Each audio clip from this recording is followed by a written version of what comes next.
This lesson is on Coulombs law, which is basically the force between two charged objects. So this brings us back to kind of the beginning of the year where we studied forces. And actually, a few months ago, we studied gravity, and there's a lot of similarities between Coulombs law and gravity. So let's get started. Okay, this presentation is going to talk about the four major forces that we deal with in physics. And then we're going to jump into Coulombs law. Okay.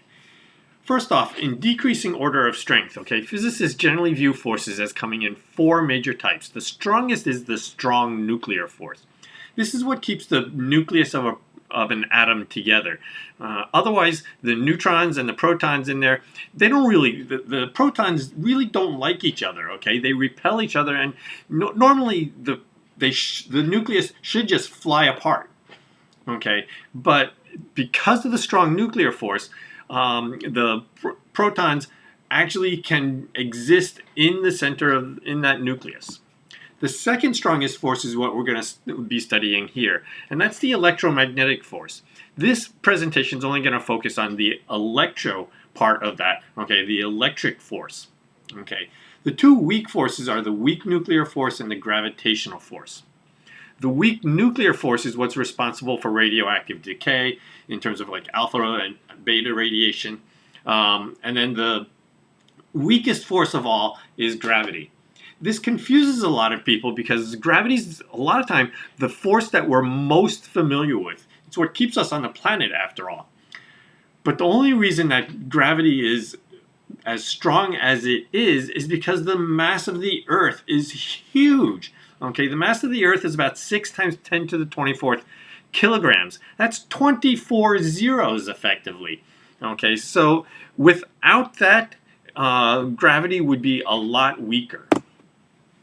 So let's take a look at Coulombs law. Okay, like I said, Coulombs law describes the force between two charged objects.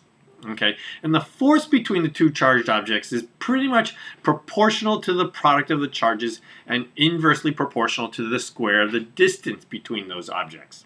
Okay, if this sounds familiar, it's because it's the same wordage that we use for Newton's law of universal gravitation, except instead of charge, we used mass.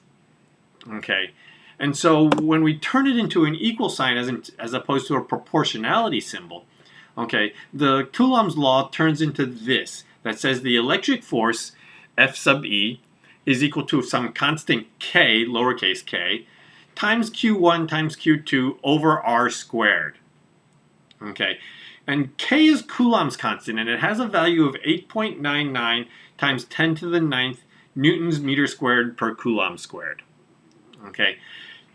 I'll generally abbreviate that down to 9E9, okay, 9 times 10 to the 9th, okay, but it is this number that makes the electric force so much stronger than the gravitational force, okay, because the electric, if we look at the constant G for gravity, that had a magnitude of times 10 to the minus 11, meaning there's 20 zeros between K, Coulomb's constant, and capital G, gravitational constant. That's how many more times, 10 times to the 20th times stronger electric force is to gravitational force. Also, if you notice, I have absolute value bars on my charges, okay, because charges can be positive or negative. Okay, but if we're just looking for the magnitude, we're gonna get the direction for force in another way. Okay, but so just for magnitude, just use positive numbers for everything here. Okay, before we go any further, I want to remind you of some metric prefixes. Because we're going to be working with very small numbers here, okay, otherwise the size of the forces get to be really huge. Okay, because we're going to be working with small numbers, we have two prefixes that I want to remind you of. The first one is micro, Greek letter mu. It's kind of like U with the tail in front, okay? And that's going to equal 10 to the minus 6. Nano, lowercase n, that's going to equal 10 to the minus 9. And all we need to do is substitute that 10 to the minus 6 or 10 to the minus 9 for that prefix, as shown below. Okay, so here I have an example. Okay, I have a minus 3.8 nanocoulomb charge and a plus 2.5 microcoulomb charge, and they're separated by 81 micrometers. Pay attention to the units, please, okay, because there's a very big difference in your calculations if you get those units wrong. And in this case, I'm trying to find the magnitude of the electric force between the two charges. Well, using 9 times 10 to the 9th for K and plugging my charges in, notice there's no signs on the charges, okay? That minus 3.8 is just 3.8, okay? And the 81 micrometers, it just becomes 81 times 10 to the minus 6, okay? And if you plug all this into your calculator, you end up with about 13,000 newtons. Again, I want to remind you, if you're still using that caret character on your calculator, stop. Okay, it leads to so many calculator mistakes because your calculator a lot of times doesn't do order of operations correctly. So unless you're using parentheses very well, or breaking your calculations into smaller calculations that don't end up with order of operations problems, that EEX or EE button is your friend. Okay, so I told you we're going to be looking at the direction of the electric force. Remember, force is a vector, so it has two things, magnitude and direction. The magnitude we can get from Coulombs' law, but it doesn't give me direction necessarily. Okay, direction, I need to draw my free body diagram, and the direction of the electric force is based off of whether my charges have the same sign, two positives, two negatives, or opposite signs, one positive, one negative. And this is the mnemonic that we use, okay, because opposites attract, or opposite charges attract. So a positive and a negative charge, they want to get closer to each other. The force is towards each other. Okay, like charges, though, repel. They want to get away from each other. That's where I get the statement that the protons in the nucleus should just fly apart. Okay, so like charges want to repel or move away from each other. So drawing the free body diagram for each, I end up with one force in opposite directions. Okay, one to the right, one to the left. It's true for every single one of these situations. Okay, and so these combinations of forces actually constitute a Newton's third law pair. The force of the left charge on the right is equal to the force of the right charge on the left. Just opposite directions. That's what Newton's third law says. Okay? So when we examine both charges, okay, and because the force of charge 1 on charge 2, okay, is equal to it, we're not going to use terms left and right so much in this unit, okay? Instead, we're going to describe the pair of forces together as either being attractive towards each other or repulsive away from each other. Okay, so here's a little directional practice. Okay, I have four sequences of charges. Okay, where blue charge is the positive charge is represented in blue, and the negative charge is represented in red. Okay, and we need to determine what the direction of the force between them is.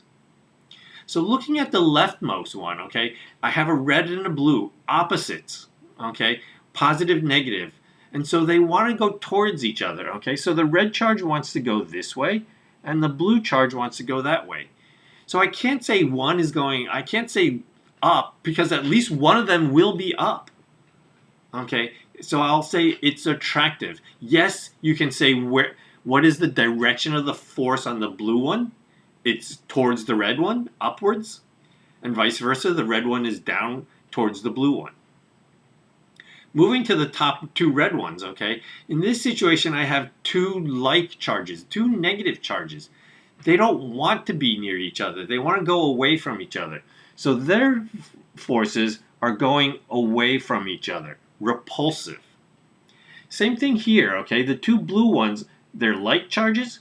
And again, they want to go away from each other. The force, and this is effectively drawing the free body diagram for each charge. So let's look at that last one, okay? They're on the diagonal and they're opposites, okay? So since they're opposites, they want to go towards each other, okay? So my force is going to be down and to the right for the red one, towards the blue charge, and up and to the left for the blue charge. Okay, and this should remind you, okay, that force is a vector.